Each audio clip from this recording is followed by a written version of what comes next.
4 PM news network में दोस्तों आपका स्वागत है। मैं हूं आपके साथ राशिद ज़हीर।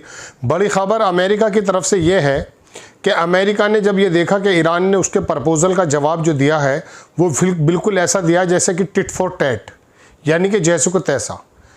ट्रंप और उसका पेंटागन का एडमिनिस्ट्रेशन पूरा का पूरा भड़क गया है। CNN छापता है कि ईरान पर एक बड़ा हमले की वकालत की जा रही है और संभवतः ईरान की ये ट्रंप साहब जब चीन से वापस आएंगे और वहाँ अगर कोई बात नहीं बनी तो शायद ईरान पर एक बड़ा हमला हो जाएगा। वहीं ईरान ने अपने जवाब में कहा कि दरअसल उसके सामने सारे विकल्प खुले हैं, आप कुछ भी कर सकते हैं, घुटने टेक कर आपसे बात नहीं होगी।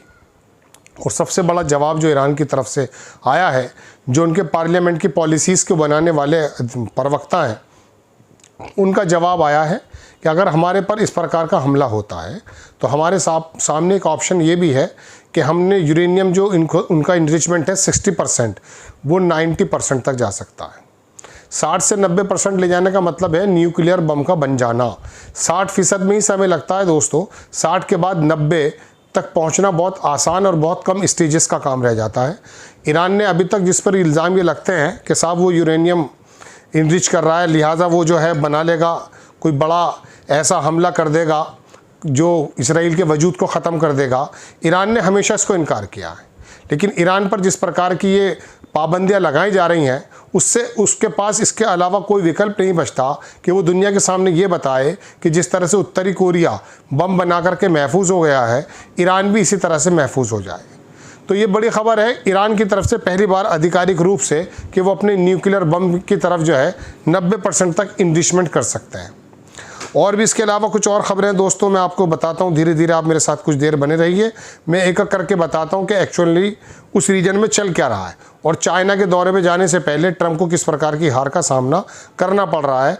मैं आपको कुछ अलग तरह की भी खबरें देने जा रहा हूँ।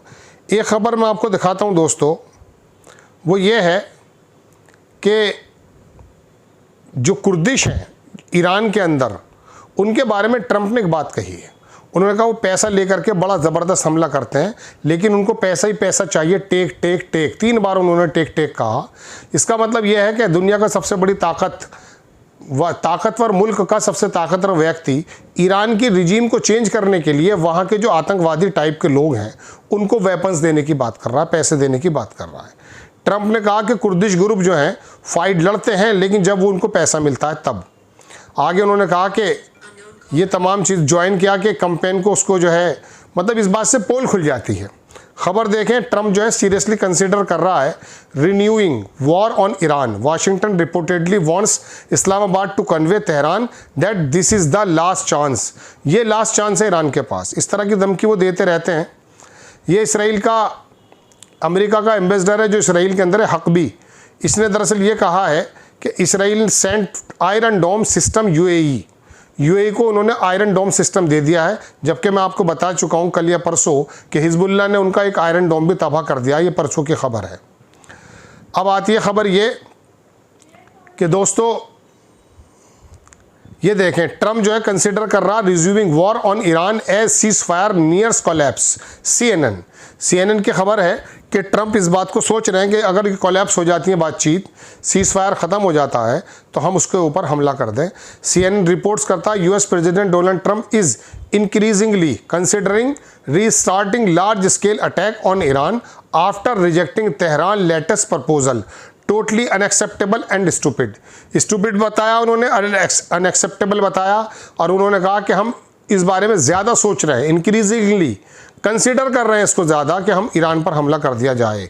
आगे अखबार लिखता है दोस्तों कि ट्रंप ने कहा कि सीज फायर जो है वो लाइफ सपोर्ट पर है और ईरान ने जो रिफ्यूज़ किया है उनका सबमिट US की जो डिमांड्स हैं उसके बारे में CNN छापता है कि ऑफिशियल्स ने बताया कि administration including figure at the pentagon के अधिकारी भी और एडमिनिस्ट्रेशन के लोग भी आर एडवोकेसी कर रहे हैं more than aggressive approach including new strikes aimed further weakening Iran को किसी प्रकार से भी वीक करने के लिए वो इस काम को कर सकते हैं।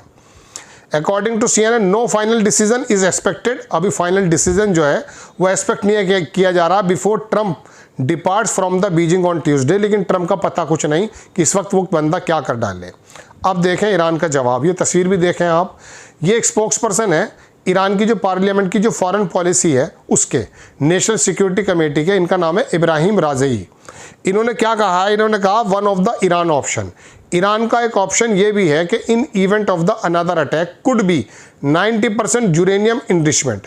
एक ईरान का ऑप्शन ये है कि अगर अनदर अटैक कोई हुआ, ईरान के ऊपर अटैक अगर होता है, तो उनका ऑप्शन ये कुड बी 90% यूरेनियम इनरिचमेंट। मैं आपको दोस्तों पहले बता चुका हूँ कि 60% जो इनरिचमेंट होता है उसमें बड़ी जद्दोजहद होती है, और 60% पर ही आकर के ईरान ने अपने इनरिचमेंट को रोक दिया था। उनकी तरफ से फतवा भी था, उनके जो सुप्रीम लीडर खामने साहब हैं जिनको शहीद कर दिया गया है, उन्होंने पहले कह दिया था 2004 में कि हम कोई ऐसा मास डिस्ट्रक्शन वेपन्स नहीं बनाएंगे जिसको न्यूक्लियर बम कहा जाता है। लेकिन उस पर इल्ज़ाम लगते हैं, इसराइल से कोई पूछने को तैयार नहीं है कि उसके ऊपर कितने बम हैं, लेकिन जितना भी जोर लगाया जाएगा वो ईरान के ऊपर लगाया जाएगा। आगे उन्होंने कहा we will examine this in parliament, इस बात को हम एग्जामाइन करने जा रहे हैं पार्लियामेंट में कि किस प्रकार से काम होगा। अराकची जो है वो ब्रिक्स के लिए यहाँ पर भी आने वाले हैं भारत में। यूएस प्रेसिडेंट ट्रम्प ने कहा कि the cease fire is unbelievably weak, यकीन नहीं आ रहा लेकिन वीक हो गया। I would call it weakest right now, मैं इसको बिल्कुल वीकेस्ट रूप में कहूँगा जो उनका सीज फायर था। The cease fire is on life support, it's on massive life support. जाहिर सी बात है इनका इशारा है, ये कुछ कह रहे हैं इसके बारे में। ये खबर देखें आप, इनका नाम है अली अकबर वेलायती। ये कौन है, ये सीनियर एडवाइज़र हैं IRGC के, जो लीडर है IRGC वहाँ। उन्होंने कहा ट्रम्प को ये नहीं सोचना चाहिए कि आप एक्सप्लॉइट करेंगे हमें आज, और बीजिंग जब आप जाएंगे तो आपको ऐसा महसूस होगा कि आप विक्टर हैं, आप विजेता हैं। उन्होंने आगे कहा कि we defeated you on the battle field, हमने आपको बैटल फील्ड पर, युद्ध के मैदान पर जो है हराया है। So don't imagine you will win through diplomacy, diplomacy के ज़रिए भी आप लोग जीतेंगे नहीं। और जाहिर सी बात है कि ये जो ईरान की तरफ से दोस्तों आया है प्रपोज़ल, ये बहुत बड़ा धचका है दरअसल ट्रम्प के लिए।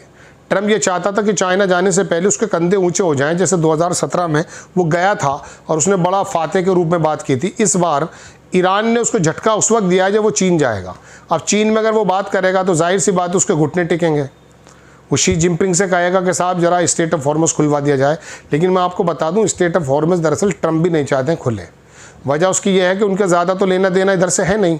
दुनिया के अंदर जो ऑयल प्राइसेस बढ़ रहे हैं, उसके बाद अमेरिका के पास वेनेजुएला का ऑयल, उसका ऑयल है, वो उसको देने की बात करेगा, उसको कमाएगा। फिलहाल जो एक्चुअली अमेरिका के अंदर ऑयल के जो प्राइसेस बढ़ रहे हैं, वो तो दुनिया का एक प्लेटफॉर्म पूरा ऑयल का ऐसा होता है कि जब क्रूड ऑयल महंगा होता है तो सब जगह बढ़ाना ही पड़ता है। लेकिन अगर अमेरिका बांटने लगा, बेचने लगा, तो स्टेट ऑफ हॉर्मस से उसको फ़ायदा भी है, और वो किसी सूरत में नहीं चाहेगा कि स्टेट ऑफ हॉर्मस से फ़ायदा पहुंच जाए ईरान को। बहरहाल दोस्तों, ये 4-5 खबरें थी जो मैंने आपके सामने बताई। आपको खबर कैसी लगी अपनी राय कमेंट्स बॉक्स में ज़रूर दीजिए। चैनल को सब्सक्राइब कीजिए, शेयर कीजिए। नेक्स्ट टाइम मैं किसी खबर के साथ हाजिर होता हूँ। जय हिंद।